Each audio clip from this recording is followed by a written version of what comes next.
If you've been diagnosed with cancer, a second opinion by board-certified doctors could help you make a very difficult health decision. Joining us today is Dr. Howard Kleckner, Medical Director at the nonprofit The Second Opinion, which provides free second opinions to California adults who have been diagnosed with cancer.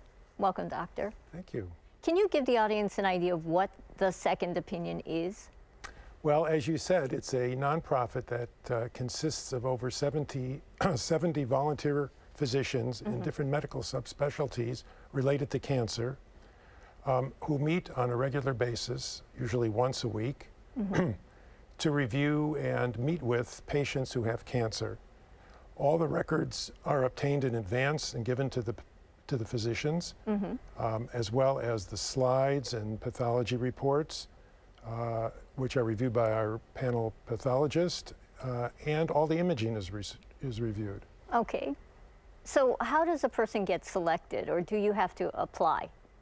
Well, people apply themselves. They can reach us without doctor's recommendation. They can go to our website or they can call us.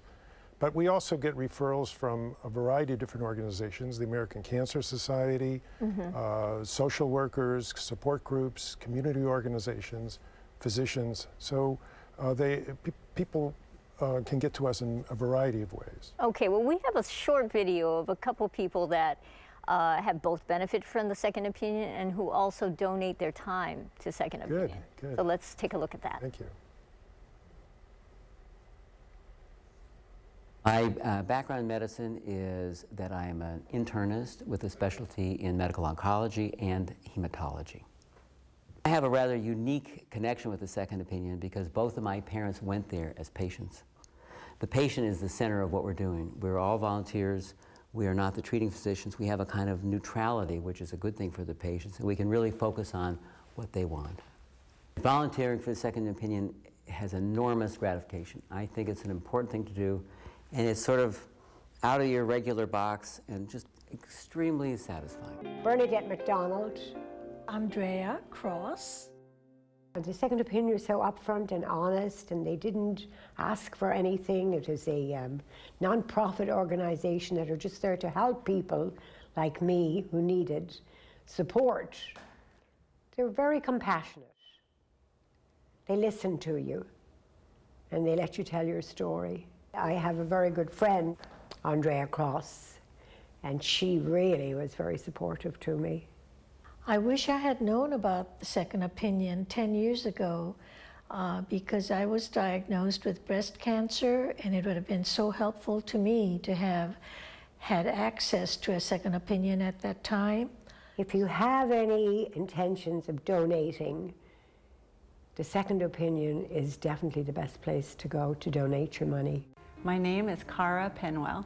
The way I feel about the Second Opinion and the way that they approached my situation and gave so much, I really want to give back. It's one of the reasons I'm here right now.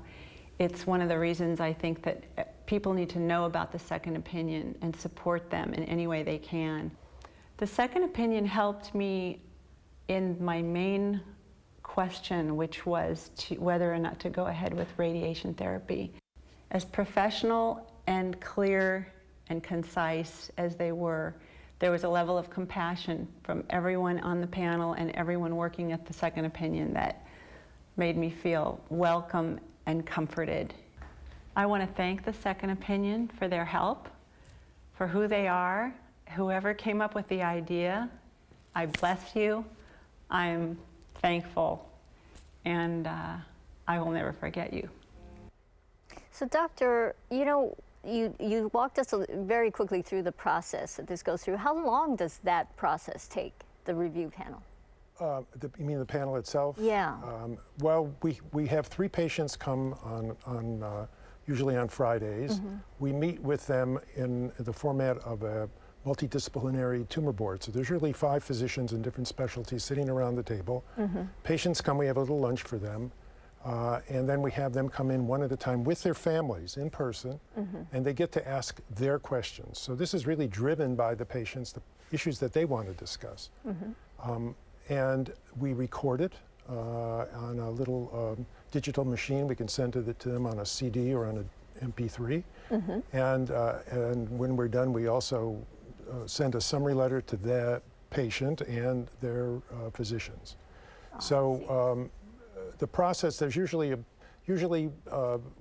between the period of time that a patient calls and they're seen is usually somewhere between 2 and 3 weeks. I see. Okay, so let's talk before we run out of time about the fundraiser that the Second Opinion has. So tell us a little bit about that. Well, we're celebrating our 45th anniversary with a breakfast fundraiser on June 4th, which will be at the San Francisco Jewish Community Center on California Street in San Francisco at 8 p.m.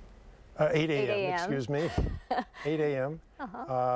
And it's to help support our organization, but more importantly, to help us with outreach to the most medically underserved communities, which really need our help. Wonderful. Well, thank you so much for being here, Doctor. Well, thank you for having me. Well, for more information about the Second Opinion and its breakfast fundraiser on June 4th, log on to thesecondopinion.org/45-year-anniversary. Coming up, the Pacific Autism Center for Education provides support to autistic individuals and their families. We'll talk to them and an estate planning expert who has some advice for families of autistic dependents when Bay Area People continues. Stay with us.